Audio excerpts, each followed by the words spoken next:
Hello everyone, this is the Parks Academy, where we discuss and celebrate all things theme parks related. We focus mainly on Disney parks and resorts in both Anaheim and Orlando. My name is Paige. My name is Steven. And today we'll be finalizing our Park Icons miniseries. Wrapping it up, although we're probably going to prolong it a little bit. Yeah. Because we want to do like... Sorcerer Hat. Yeah. The Matterhorn, Yeah. Mickey's Fun Wheel, Sun Wheel, Pixar Pal Around. Yeah. So we might prolong it a little bit. I would say that'd be like a Patreon thing, but how do I put this? We don't have enough Patreon subscribers to make it worth our while. Like we have like barely any, and most of them are family. So that's okay. You know? That's all right. We do this for fun. We do it, yeah, exactly. But my point is, we're not going to like hide it or anything, like paywall it. We're going to just put it out there and prolong that. And we got a couple of other ideas for things we want to do, but I've really enjoyed this Park Icons thing. I think it's been great. Yeah, and I think this is a great one to wrap it up with in terms of the actual Park Icons. Yeah, you're just saying that because it is like the big icon that everyone thinks of. It is the big icon everyone thinks of, which to me makes it feel like a good ending one. Yeah, it's true. It's true. The old Cinderella Castle bookend. Oh, yeah. Blink. But before we get into that, what are you excited about this week? I feel like I have to say 4th of July because, 'tis the season.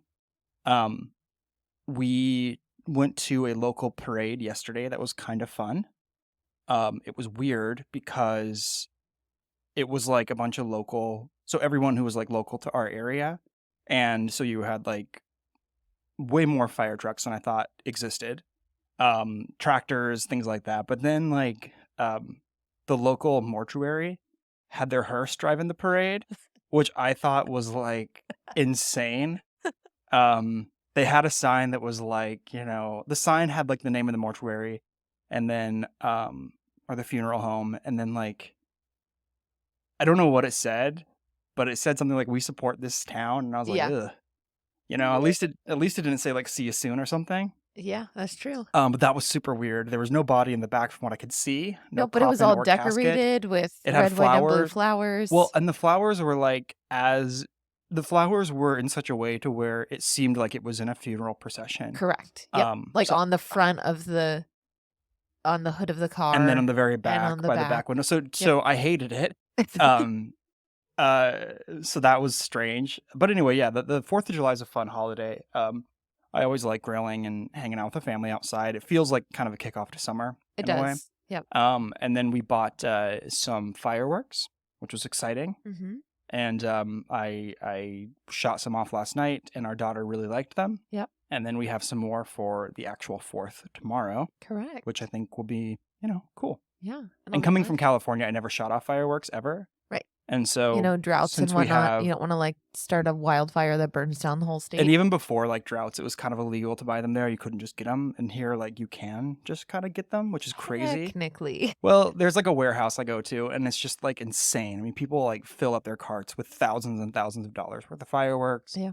And it's one of the wildest scenes I've ever seen, especially being a cat from the Bay Area. So. Yeah, it's cool. I enjoy doing it, and hopefully I don't lose a finger because I type with those. Yeah, you do. You kind of need those. Yeah. Yeah. I am also excited about the 4th of July. I love fireworks. I love holidays and decorating and getting dressed up. I think that stuff is all really fun. But also what I'm excited about is today, Monday, the day this episode comes out, is the start of the 3rd trimester. Yeah. And, congratulations to you. If you've ever been a pregnant person, the 3rd trimester, man. It's a doozy. It is a doozy, but that means we're getting close to the end. So yeah, we're getting to the point where I have to start bending over and tying your shoes. Yeah. And putting on your shoes for you. Yep. I have to help you off the couch, things like that, which is good. Yep. Yeah. Good times. Good times. 2 quick things that I wanted to just mention. First and foremost, we saw Indiana Jones and the Dial of Destiny this weekend. It was really good, actually. I loved it. It kind of quenched my thirst for wanting to like be at Jock Lindsay's and go on Temple of the Forbidden Eye in Disneyland and all that stuff. So it was a good movie, I thought. I thought it was awesome. Mm-hmm. I actually really liked the last one with Shia LaBeouf. It's been, 10 years since that came out. It's I been a don't. I while. never saw it, so I don't recall. Um, but the bummer about the last one is I did not like Spoiler spoiler. her. Spoiler horn. The ending was just like aliens. Yeah, I I kind of was want to like, watch it for that "Ah, reason. I that is see it such being a like, cop out to me because it was yeah, such a good movie, and you get to the end and you're like, "What? It's hmm aliens?" This one, there was it a was not there aliens. was a supernatural-ish twist, but, hmm like, it No was really spoilers on good. this film, It was because really yeah, good. this is not a spoiler at all because it happens literally within the first 30 seconds of the film, and we all know from unless you're someone who like full media blackouts on trailers, they did like de aging on Harrison Ford with AI and deep fake technology and stuff like that. But what I found to be really upsetting about the movie at first was that um, it had young Harrison Ford's face with old Harrison Ford's voice. Yeah. So he sounded like, Harrison Ford from The Force Awakens, but looking like he was in his 30s. It was really disorienting, and it took me a while to get over it. But fortunately, it wasn't like the whole movie. And the one thing I just wanna add, if you're a Harrison Ford fan, if you've not seen the movie Age of Adeline, go check that out. That also came out probably almost 10 years ago now, hmm so I think Yeah, we were the movie dating was when it came okay, out. but I loved it, and the guy that they found to play young Harrison Ford, I uh said they almost coulda used him in this current you always film say that, yeah. because he looks exactly like young Harrison Ford, which I'm wondering almost if they did use him in this movie, and then kinda like in, whatever Star Wars movie Ugh, Solo. where they used no, Oh, no, no. no, no, Rogue One where You're they talking about did Rogue One. and Yep, Mandalorian. correct, Yeah. where they had somebody else being Luke Skywalker, and then they just did the Mhm. CGI And Leia and, de-aging. yeah, Yep, Grand Moff yep. Tarkin and all that. Right, so I'm wondering if they did or could have used, the guy that played young Harrison Ford in Age of Adeline, It's and possible. then Did just did did you used look that him up there. and find out or no? If you look on IMDb, Mhm. it doesn't show him, but if you search, like, characters in the new Harrison Ford movie, he shows up on the Google search, so it seems like Interesting. people think that they I don't know. People don't know. yep. I don't But know. yeah, The internet's not reliable, so yeah, maybe we can talk about it another time, the whole movie, but, good, good, good, good. The final thing I wanted to just mention before we, get into Cinderella's Castle is that we got back from our California trip last week. It was cool, it's good being out there. We didn't unfortunately go to Disneyland, but two things I wanted to mention. The first thing was that we went to a San Francisco Giants game, which is something I really, really wanted to do because they're like my favorite baseball team. And we bought churros, we and did. they stunk. Yep. They were so bad. I just have to get that out of the way. We just did, like, Um, a deep dive into churros, like, a mhm. month ago. They were not They were chewy and stale and had a terrible taste. yep, I didn't actually finish mine. It was yep. not for me at all. Yeah, they were no Disney churros, I'll tell you Not that. even close. Yep. Yeah. Oh yeah, two things. And then the other thing with it was the last week they had the Hawaiian shirt giveaway, which we found Yes. out was done by friend of the show, Jared Mariama. Mhm. And super cool shirt. I ended up snagging one on eBay because I really wanted one and Right, I but we couldn't couldn't get. make it to the game. Yeah, and honestly, I bought it for less than I would have paid for a ticket, parking, beer, the whole thing. Yep. So I'm really excited about that shirt. Thanks, Jared. It's perfect, and I'm glad that you did it for the Giants and Yeah. not the Dodgers. Yes. It's so cute. I love it. Yeah. Okay. Before we get into Cinderella's Castle, just really quick, guys, don't forget to subscribe to our show if you didn't do so that way you can get announced or get the notifications when they come out. Be sure to, when you are able, give us a nice review and rating on Apple Podcasts. And let's jump into Cinderella's Castle and the history of it.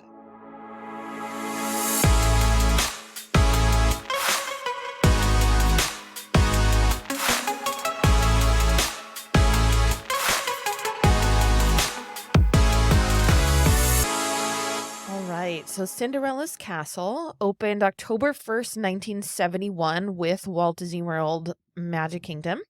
It actually was completed in 1971 in July, so it was ready well before the park opened. And it took 18 months of construction to make the castle happen. As we've talked about with other icons, it is less than 200 feet, so it doesn't have to have that little flashing aircraft light on top. So it stands at 189 feet tall from the bottom of the moat is how they measure it there. It is more than 100 feet taller than Disneyland's castle. Do you hear that, Steven? We know because Disneyland's castle's like 70 something feet, More 77. than 100 feet taller. I know. We're not in a castle measuring contest. You know? The other thing that I thought was interesting about this is they used forced perspective on this as well. Right. I did know that. To make it look even larger than it is. So we've talked about forced perspective on the show before with various attractions and icons, but so it looks even larger than it is. And it is right at the end of Main Street, as we referred to in the last episode. What did they call it? The weenie of the park. The park's weenie. Yeah, so it draws you to the end of Main Street. It wants you to walk down Main Street to the very center of Magic Kingdom, and that sort of stands in the middle of all of the other it's something to go lands. Correct. Exactly. The Imagineer, Herbert Ryman, we've heard his name before, was the chief designer on the project. And it was designed based on the film Cinderella and the late Gothic style of the 1400s. It's also inspired by several real castles. I do not know how to pronounce any of the names of these castles, so I just took note of where the castles are. Can you try? Because I blunder at least 6 or 7 words an episode. I'm telling you, I would be nowhere close. Hit me with like one of them. Nope. Did you not write them down in your notes to avoid this exact scenario? I could easily pull it up on the other screen, but no. I would sound like I'm trying to pronounce German, and I know absolutely zero German. So several of these real castles are in Germany, France, Spain, and Scotland. Let's first talk about the construction and the actual aspects of the castle on the exterior. So it doesn't have any real gold like the Disneyland castle, and no real bricks, despite its appearance, which we've talked about in the past on our show. Right. But the inner structure of it is 600 tons of steel for the frame, then a 10-inch thick concrete wall around that. And most of the exterior is a very hard fiber reinforced gypsum plaster supported by metal studs. The very ornate upper towers are then made of fiberglass, which people assume that a lot of the castle is made of fiberglass because of the look. But you have a lot of it is just reinforced like plaster around concrete and steel. And that is so that it holds up in those Florida hurricane winds. Oh, yeah. You gotta. The roofs are made with shingles of some of the same plastic that computer monitor shells are made from. Interesting. And they attached that to steel so that like what they were made from, like in the old Windows and Apple II days. Well, I would also assume not Apple computers, but I mean old Apple computers, but I'm assuming even like think about like a Dell monitor now, that hard plastic on the back of a thin Dell monitor. I'm assuming that's the same plastic that they used to use on computers in the 90s, right? You want to know something interesting? What's the Apple II came out in 1977. What the Betsy? So, yeah. So, I wonder... 77 is when it was. 71? 77? 71 is the part. Oh, that's not interesting. I'm sorry. Doggone it. That's not interesting at all. I thought, for some reason, I got confused. It's the same type of plastic. Yeah, so it may have been cool. Like a conspiracy of computer plastics. For sure. Title. There you go. And then they lifted these shingle roof pieces by crane and welded them permanently to the structure. So there is actually a rumor, that is not true, that the castle can be disassembled and moved if there were to be a large hurricane to come, but that's not true. It is built to withstand up to about 125 mile per hour winds, like any of the other Florida icons. So a major hurricane, it would probably be okay. There would probably be some damage, but we haven't seen anything take out Disney so far. So there you go. They're built to withstand the hurricanes. It would not be worth them trying to disassemble this castle because it can withstand some pretty intense winds. Right. So the moat around the castle, I was so surprised by this number. It is filled with 3.37 million gallons of water. Wow. In thinking about it, I'm like, how is there that much water? Is it depth or just sheer? It must be. I mean, but if you think about how big the castle is too. Yeah. So the area around it. And then the drawbridge cannot Mhm. actually be raised like the Disneyland drawbridge. I think you Mhm. mentioned that in I the did. last Yeah, episode. it's the Disneyland one's the only one in the world that Yes. actually Right, is so the functional. drawbridge is not functional. Um, and here's a fun fact for you. So, have you ever noticed there's no mosquitoes in Disney World? I have.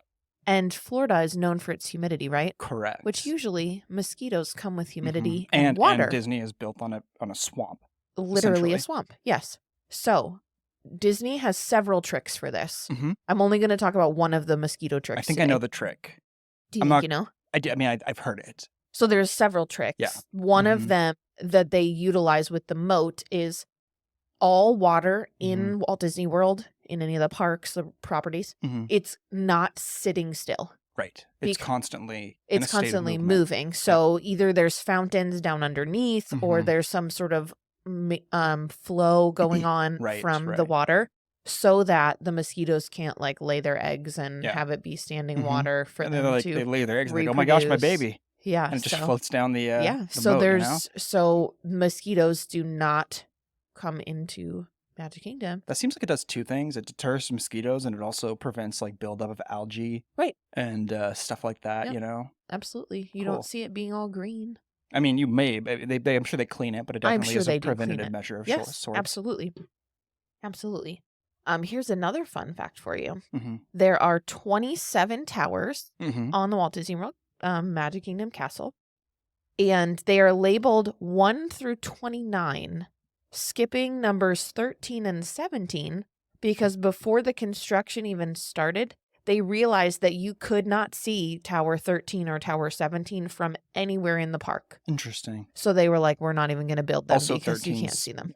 bad luck. I know, it's an unlucky number, which Right. that's not even why they didn't build it. It's just because the other buildings in Fantasyland Mhm. prevented you from being able to see those two towers. So they Interesting. saved time and money. Wow, that's cool. And Even I wonder if even from like Splash Mountain, if you couldn't see them. I don't know. But Maybe it was on the said from opposite anywhere side. in the park, so I Interesting. don't know. Okay, cool. The tower in front with the Mhm. clock on it is tower number 10, and the tallest tower is tower number 20. Now with the clock, if you've ever noticed, the Roman numeral 4 on the clock is written as I, Mm-hmm. which some may say, that's not how you write Roman numeral 4. I mean, technically. But it is technically historically accurate to the time period Interesting. because we didn't change the Roman numeral 4 to IV until after the colonial period. And remember, Cinderella's castle is based on like a 1400s Gothic style castle. Neuschwanstein Castle. Neuschwanstein. That's the German one. In my very American Yes. affectation. Yes, I don't know German. So yes, that's a lot about the construction of the actual castle. Now, the interior of Cinderella's castle has a lot going on. Some of this I knew, some of this I didn't know, so I'm interested to see how much you know, Stephen. Well, if you recall, if I may, last episode, I didn't even know you can go into it. I know. I thought that ding dang stage took Was it all up. blocking it all the time. So I had no idea you can walk through it. You've My never even recollection walked is that through it. I've never even been inside of Yeah. that good castle. I know. So I know. Which, oddly enough, I don't know when the last time I was inside Cinderella's castle was. right. Because I usually don't go straight through there. I usually don't spend much time in Fantasyland. Mhm. So, okay. Next time. Yes, next time. So originally, there was supposed to be a suite inside of Cinderella's castle for executives, but the project fell through because, as we know, Walt died about 5 years before it opened. So it became a call center, like a telephone call center, then a dressing room, and it is now the Cinderella suite, Mhm. as we know Where it. you can stay for an exorbitant amount of money. Interesting that you say that, because I'm going to talk about the fact that you can't. Bum, bum, Like, I bum. can't because of our budget? Or, like, you, as in the general, you cannot? Wait until you Okay, hear we'll find about out. it. We'll find out. There are 3 elevators inside the castle. One is for guests going from Cinderella's royal table lobby to the second floor where the restaurant is located. The second elevator is for restaurant staff, and it goes from the utilidors to a break room on the mezzanine level, then to the kitchen of the restaurant. And the third elevator goes from the utilidors to the breezeway to Cinderella's royal table kitchen, and then the Cinderella Castle suite. That elevator that hits all of those floors is actually in Tower 20, which, as you recall, is the tallest of Yes. the Correct. towers. Okay. The suite, Cinderella suite, is about 30 feet below the zip line that is used for Tinkerbell during the fireworks show. And the zip line is accessed by ladder. I thought this was such a festive fact. Okay, hit me.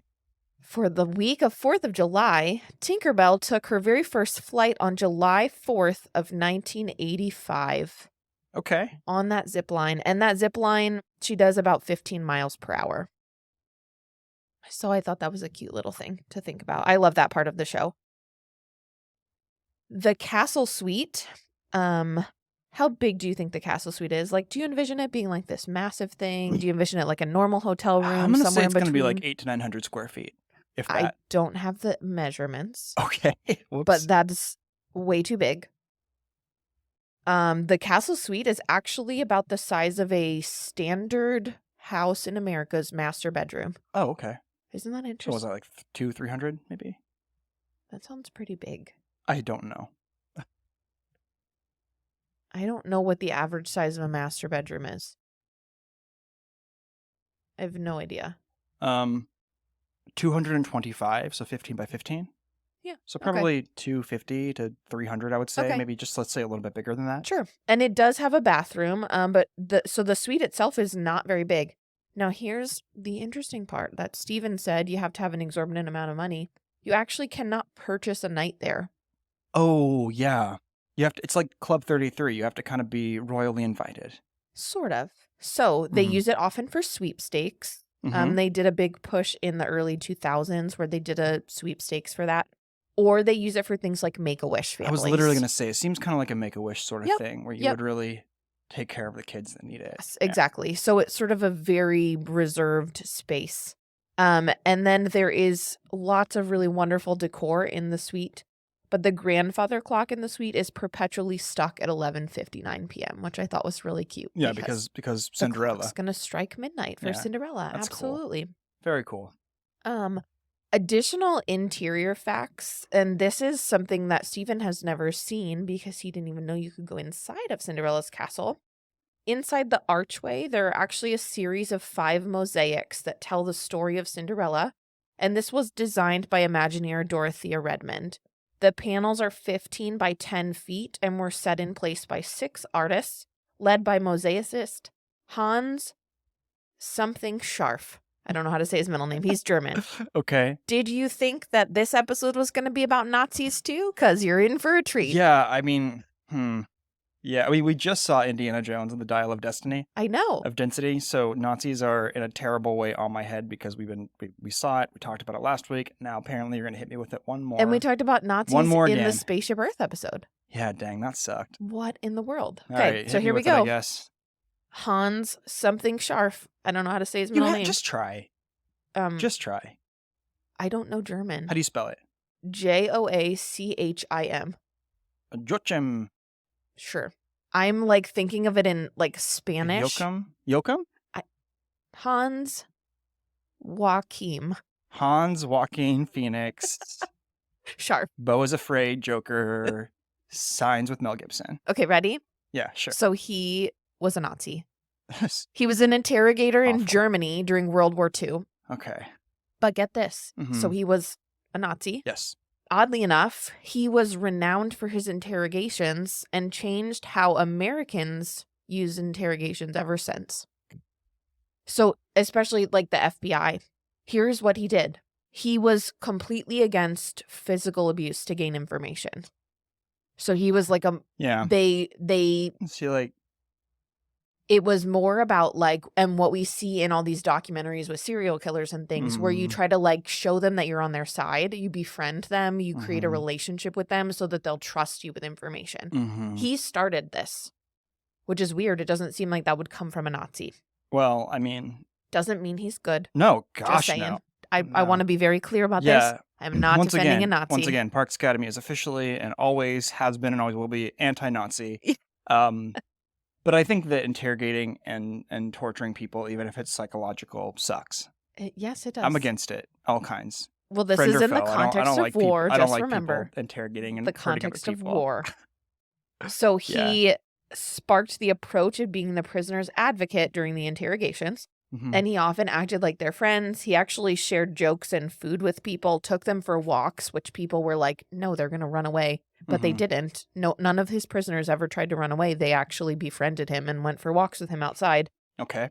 And then after World War II, he Hmm. actually immigrated to the United States and became a mosaicist. What in the world? What He year? What year did you say? 1952. I didn't say the year. Oh. It was just after World War II. Okay. So Okay. I'm not sure which year. I don't know if it was immediately after the war or several Yeah. years later. Sure. But when he was a kid, he was actually a trained artist Hmm. before he went and became a soldier. And so this sort of went back to his roots of doing art and What's up with mosaics. Nazis being artists? I don't Like, get know. off of it, you know? But he has several mosaics like all around the place. There's like, I think there's one in California. There's one in some college in America. They're all over the place. Like he's a famous mosaicist, but he was Like he was a like, Nazi was he like, interrogator. he was like literally like in the SS or whatever. Like he was like a actual Nazi, not like. If you look at what his allegiance was during Mhm. World War II, it says Nazi. That sucks.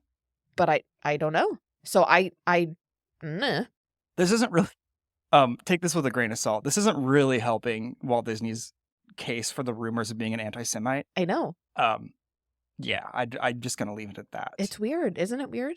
I mean, he wasn't around at the time, but Right. still, like, I just don't know about all I this. don't know. It just seems like a weird little thing that I never would have thought about. So he helped lead the team that did the mosaics inside of Cinderella's castle of Cinderella. Yep. So if you'd like to see the murals, you can enter through the backside by Fantasyland I think they should. or cut through the castle. I think it wouldn't be a bad idea for the Disney executives to revisit that a little bit. Not saying what they need to do or should do. I just think it might be an interesting thought I know. experiment The to weirdest thing. re-examine some of the art that's there and say, is this really, like, who is this in service of to still have The it? weirdest thing for me is when you look up information about this guy, I probably read 4 different sources about him. It's like they're just brushing over that. I mean, I believe he was married to an English woman. And she didn't want him to be a soldier or something. There was like some controversy about like who was his allegiance actually to, because his father-in-law was a British soldier or something.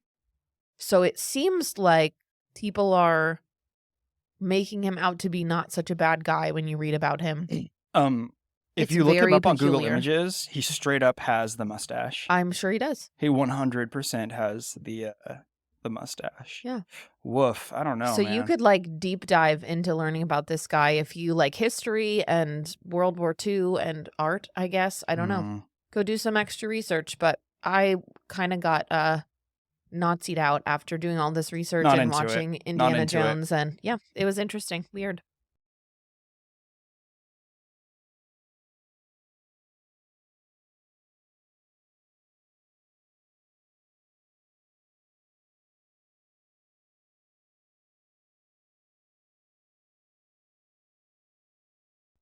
So let's continue talking about the murals, I guess. The murals took more than 22 months to complete and contain more than 300,000 pieces of Italian glass in more than 500 colors. Many of them are hand-cut tiles and are fused with sterling silver and 14-karat gold. Some of these pieces are as small as the head of a tack. So another fun fact about the murals, Cinderella's stepsisters are tinted with different shades. One is slightly red to exemplify red with anger, and one is tinted green to exemplify green with envy as she's trying on her glass see that. I slipper. can see the pictures. That's interesting. Yeah, isn't that cute? That's Yeah, a fun very little fun little thing there. So we have talked about the suite, the elevators, the murals. Now also inside the castle are 2 more things. We have the Bippity Boppity Boutique, which is, it's considered inside the castle. It's on the backside in Sure. Fantasyland in that little space where there used to be a former gift shop, the King's Gallery. And then Cinderella's Royal Table, which I'm going to talk about a little bit, the history of that. Okay. I want to first preface with, can we go to Cinderella's Royal Table next time? I was actually looking at the menu for quite a while you were talking, and two things. It is expensive, but it doesn't look as expensive as I thought. And it's character dining. $79 a person Yep. for an adult, and if you have a child under 3, it's free. Correct. And when we go next, we're about to have 2 kids under 3. Correct. So we could do it, frankly. Yeah. I would really like to go. After reading about this history and getting to know, I've never been. Yeah. Which is weird. It's one of the most popular restaurants, one of the most well-known restaurants in Magic Kingdom.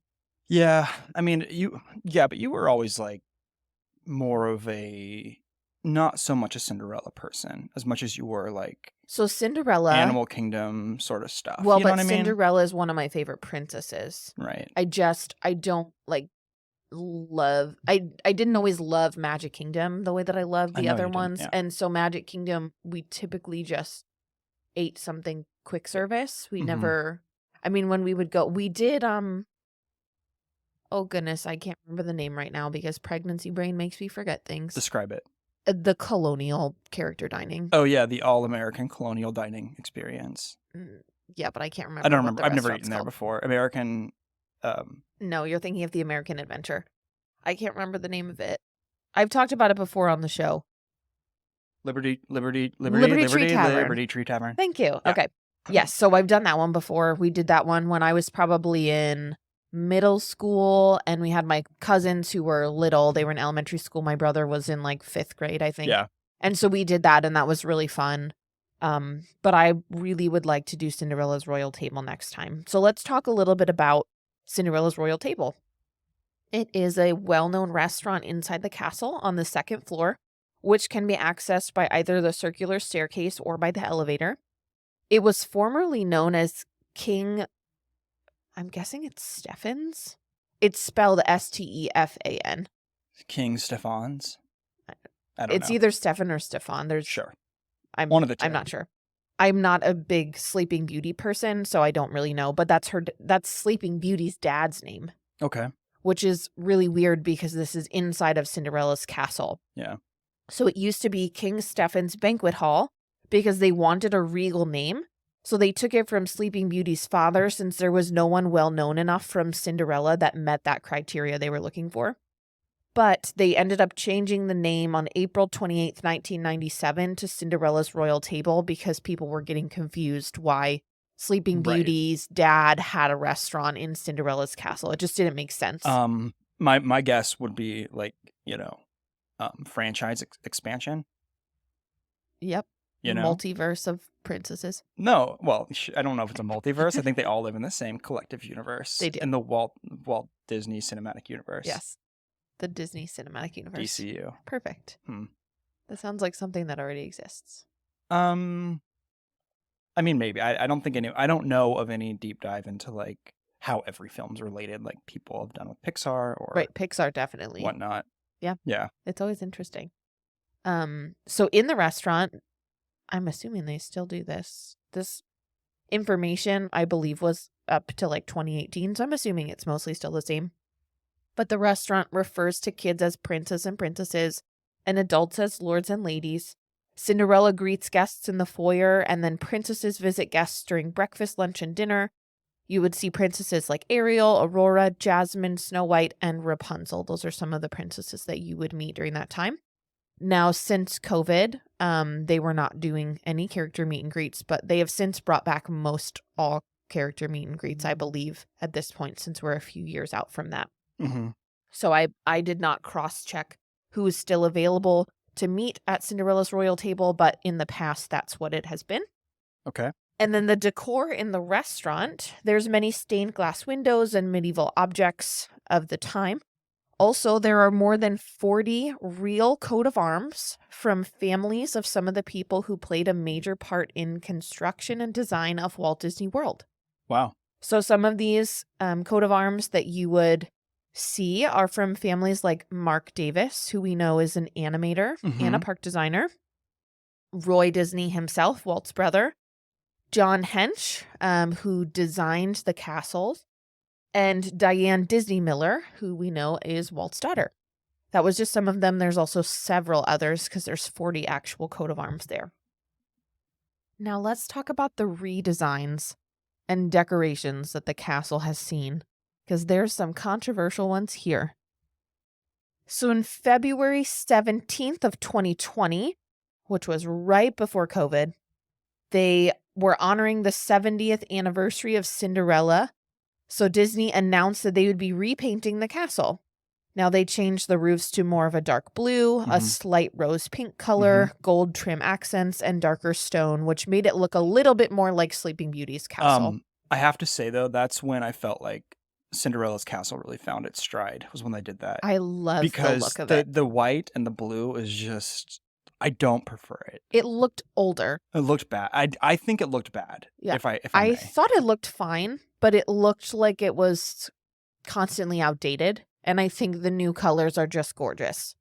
Now they were planning to keep the castle available to see, with most all of the castle open to the public, but because the park ended up closing from March to July because of COVID that year, they actually were able to get almost all of the work done while it was closed. They still had some like painting to finish up when it reopened in July of 2020, but the update was done by the end of July of 2020. So they really lucked out on the timing of that. Now, I'm going to quiz you a little bit. Okay. I'm going to give you a date, and you try to guess what overlay the castle had at that time. Are you up for the challenge? Yeah, I'm just going to do a quick Google image search of castle overlays. I'm not going to look at dates. I'm just going to, so I can kind of get and remember if that's okay. I think you're going to be able to do it without that. So there's only 4. Okay. Yeah. Go for it. Okay. October 1st, 1996. That was the So the park opened in 71. Yeah, so it was, I think that was the 25th anniversary birthday cake. It was very good. Oh goodness. This was the 25th anniversary travesty. I like it. I think it was birthday cute. cake. I like it, actually. I think it is just horrendous. I would love to have seen it. It looks like from Candyland. I like it. Yeah, I'm into it. Are you ready to find out what this decoration had going on? Because it's a lot. I'm just going to read it verbatim because it's just too much. It sounds like it's made up. So they had red and pink icing, giant candy canes, 26 glowing candles, and it lasted for 15 months. Now here's all of the specs for this. Ready? It took more than 400 gallons of pink paint to cover the castle, which was decorated with multicolored sprinkles, 26 candles ranging in height from 20 to 40 feet tall, 16 2-foot candy stars, 16 5-foot candy bears, 12 5-foot gumdrops, 4 6-foot stacks of lifesavers, 30 3-foot lollipops, 50 2-foot gumballs, and more than 1,000 feet of pink and blue inflatable icing was needed to finish off. And a partridge in a pear tree. I know. Yeah, that's what that's literally what I felt like when I was reading this. I like the little lifesavers. It's just a travesty to me. It looks like a joke. I kind of dig it. I think that if I finally started, like, went to Disney World and that's what I saw, I'd be like a little disappointed that they did that to me. Well, it was 15 months long. So all the people that was their first time going, bless. It's a little disrespectful. Bless their hearts. It's like, who was it? I think it might have been, there's a baseball player, it might have been Derek Jeter, who said, like, I always play my best because you never know when it's someone's very first game that they're seeing me play. And it's like, you should always dress your best because you never know. Like, every day someone's born who hasn't seen the castle. And then, like, you just give them that. I know. It's a little disrespectful. So good news for my family was it returned to its original state on January 31st, 1998. We first went in 2000. I have to tell you, that is like the most Michael Eisner move I've ever seen in my life. Yes, it is. Seriously. I mean, it really, really is. I mean, that is like an Eisner move through I know. and through. I can just picture him standing in front of it so proud. Oh, yeah. I mean, he was just so proud. All right, are you ready for your next trivia question? Yeah. November 16th, 2004. Stitch's takeover of the castle. I told you didn't need pictures. Yeah, because I'm smart. So we know that this is the grand opening Mhm. day of Stitch's Great Escape, in which Stitch TP'd the castle and had fake graffiti of Stitch is king. Yeah. It only lasted for opening day, and then it returned to its original Yeah, state the next day. It that's was a that's fine. 24-hour That's fun. experience. That's fun, and it was in Right. the days before vloggers when everyone, like, had to Right. all go for it, Yes. and everyone just was like, "Oh, surprise," and then that I was know. it. I know. I'm I on think board. that one's fine. It's It's still cute. disrespectful, but It it's was good. silly, but, it was harmless. It Whatever. was one day. Yeah. Um, Disrespectful to the castle, I mean, yes. not to the guests. So the next ones, I don't have dates, but do you Mhm. know what the other 2 transformations were? There was a 5-year one, 5-year? I think. I thought Now there you're was like a now you're giving me trivia. I thought that there was like a 5-year one for some reason, but maybe I'm incorrect about that. Um, Anyways, I thought there was a 5-year one, and also no, maybe that was Disneyland Paris. There's a 5-year one. Maybe. Um, yeah, you know what? That was Disneyland Paris. And then the 50th, obviously. Yes, so we have 2 50ths, Uh-huh. Oh, which they is did. Oh, yeah, yeah. weird. Hang on. They did the 50th for Disneyland, and they did the 50th for Disney Yes, which World. I thought is weird that they Mhm. celebrated Disneyland's 50th, also in Magic Kingdom. Yeah. So they called that the happiest celebration on Earth and slightly decorated Cinderella's castle for that Mhm. one. And then the world's most magical celebration, which we had the wonderful opportunity to attend, and that was Walt Disney World's 50th anniversary. Mhm. And so this had all of the iridescent decorations that we loved so much. So those were the major castle overlays. You know what I like about the Disneyland 50th one is that Mm. they had like gold figures of like different characters and stuff. Yes, they did. They had like Hakuna Matata and stuff like the Lion Yes. King. Yes, Hakuna Matata. Yeah, I saw the boys walking around singing their song, and I couldn't remember the name of the movie. Like that car commercial now that we have Which car?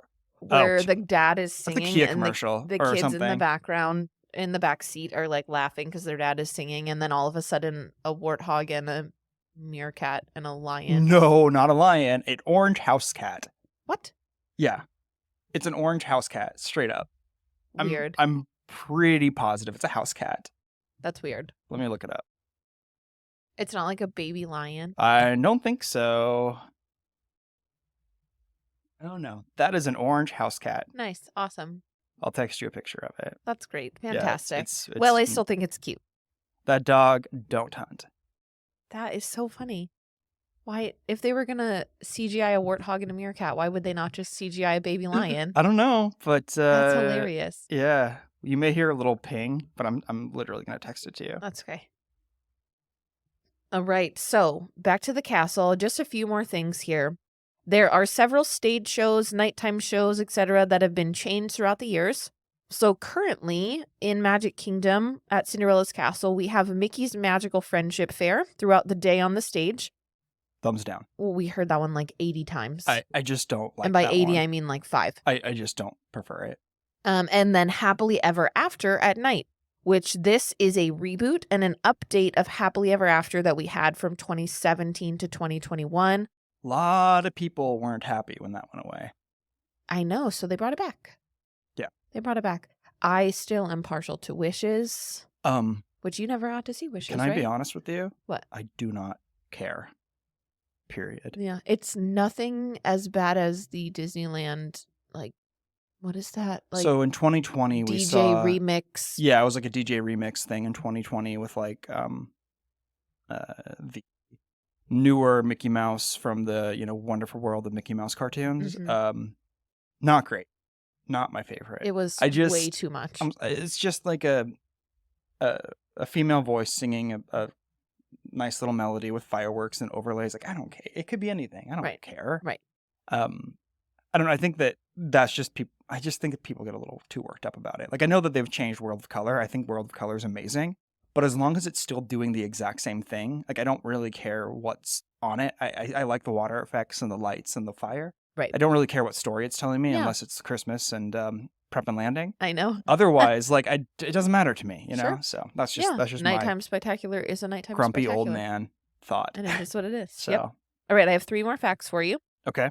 1, there is only one other Cinderella's Castle. Do you know which Disney park that is in? Around the world? You have like 4 options. I want to say Shanghai. Not Shanghai. It's not Hong Kong. Is it Tokyo? It is Tokyo. Yeah. Yep. So Tokyo Disneyland has the only other Cinderella's Castle. And in 2016, Shanghai Disney took over as the world's tallest Disney castle at 197 feet. So Cinderella's Castle held that title as the world's tallest Disney castle until just 2016 when Shanghai said, let's make it a few feet taller. Mm-hmm. See if Do we we know can get how as high close to that as possible. how high the Hong Kong Tower is? Is it exactly the same as Walt Disney World or slightly shorter?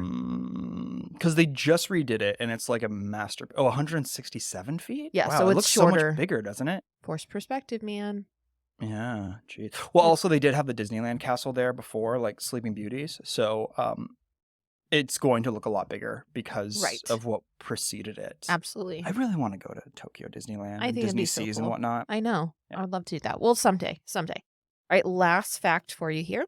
The partners statue of Walt and Mickey holding hands was actually not added to Magic Kingdom until 1995. I actually knew that. You did know that. I don't remember where I've heard it, but I've heard that. Yeah, it was snippet. not a part of the original design. It was not added until about 20-ish, 24 years later after the park opened. And it was designed and sculpted by Imagineer Blaine Gibson. Yeah, and if I'm not mistaken, it was like the early 90s when the Disneyland partner statue was added too. Oh, so it's kind of a okay. later edition, and I think Yeah, that's makes why sense. I knew that. Yeah, makes sense. So yes, that's what I have for you about Cinderella's Castle. That's cool. Nazis and 100 feet taller than Disneyland. We need to be done. I'm putting the Nazis to bed. Yeah. Go to sleep. I'm done with you. We're All of done you. with the Nazis. All of you. Get I out. didn't realize how much German history we would get when going through this Park Icon series. Yeah. Never would have expected that in my life. Yeah, it's fine. Yeah, good little thing. Do you want to what do you I mean, do you want to I thought I had something and I clearly don't. I felt like when we were in California, I said I had 2 things I wanted to mention. One was the churros and the other one was something else. And I was like, I'm going to write it down. I didn't write it down. And Was it not the Foodie Aloha shirt? No, it wasn't, because I don't think I was going to mention that. Maybe it was. I don't know. But I thought it was. yeah, I don't know. But anyway, yeah, good stuff. Good stuff all around. We should definitely eat at Cinderella's Royal Table. Yes. I think that'd be Send kinda us your fun. feedback. If you've eaten there, Mhm. tell us what's good, what's not good. Is it worth all that money? Yeah, I mean, I feel like it probably is. Like, would think so. Did you look at the menu? I've Yeah, seen there's the a menu. little Yep. something for everyone. Yep. The wine flights look good. The cocktails are all very light. You're not gonna get like a smoky bourbon Sure. there. You're gonna get like a mimosa. Well, it's a or Regal restaurant. something with like a floral gin or whatever. But otherwise, it looks good. Yeah. So catch us for the continuation of this Park Icons series where we are going to make this last a little longer because we want to talk about some of the ones that think- aren't necessarily icons I or think are there's gonna no be longer icons. 3 more, Yep. but there may be 4. I just don't know Yeah, we'll see. for sure. Great. Well, that is going to wrap it up for us. Thank you guys so much for participating and listening along with us. We've actually seen a huge spike in listenership over the last month, and that has been really encouraging and really, really exciting to see. Thanks again to our sponsor, Deep Cut, for your support of the show. You can get 10% off your first order of record displays or accessories using the code TPA10 at checkout. Thank you again, everyone, too, who has given us nice reviews and ratings online. We can't tell you how much we appreciate that and the visibility that gives us on Apple Podcasts. And we really not only enjoy doing this show, but we also really enjoy, hearing back from people who listen and enjoy it. It's really fun, and it really makes it kind of worth the while and exciting. So catch us next week for, I don't know which one we're gonna do. Maybe the Matterhorn, perhaps, or maybe not. You'll have to listen to find out. Start in Canada, start in Adventureland.